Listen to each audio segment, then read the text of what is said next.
always had a hard time finding your place in this world. Why are you talking to me, man? You can settle for an ordinary life. I dare you to do better. Leonard McCoy. Jim Kirk.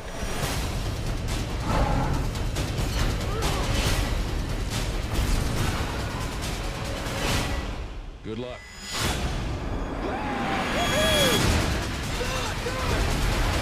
So, what was your favourite thing about playing Sulu? My favorite, I got a kick out of learning the skills for the sword fight. It was real. I hadn't done anything like that before. I hadn't really done stunts like that. Harold and Kumar doesn't have as much ass-kicking action. So it was new for me, and I picked up some street fighting skills. It was cool. Awesome. I could kill you if I wanted. Warning. Oh, we don't want that. Been warned. How big of a deal was playing Sulu for you? Like, were you a fan of Star Trek? I wasn't a huge fan of Star Trek, but I was really keen on playing Sulu when I heard that they were doing this, and primarily because when I was a kid, it meant so much for me to see George on television.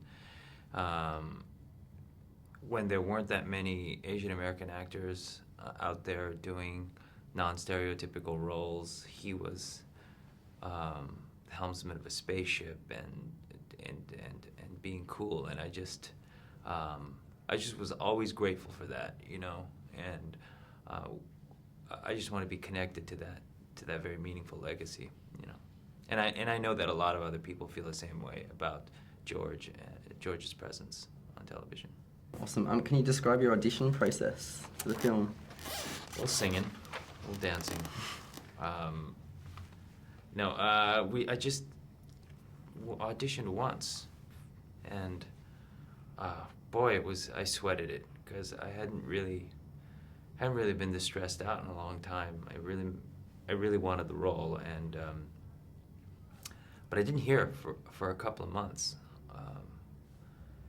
They took their time, and I don't know who they saw. I'm sure they saw the whole town, but I didn't hear until I was on my honeymoon in Italy, and I got a phone call, and I was in Florence, and we went out and had some wine.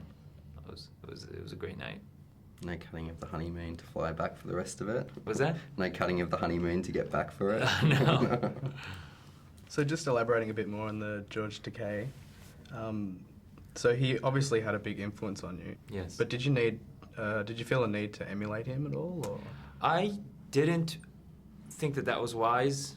Partially, he's just a really iconic person, and he's got this very recognizable voice, and I thought that would be dangerous, and I thought I would probably come off foolish.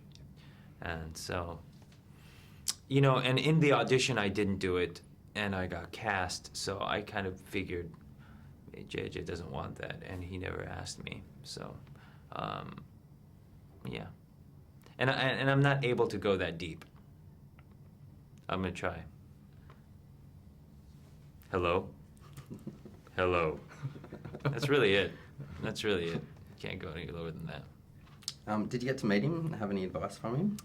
I wrote after I got the role. I contacted him, and we got together and had lunch, and he was just what can I say? He was very kind and very gracious with me, more than he needed to be, So, and I remember asking him, just because I was getting a sense at that time of how kind of broad the Star Trek fan base was. It was it crossed so many generations and so many demographics, and I said, how do you deal with all of that? And he, his method was to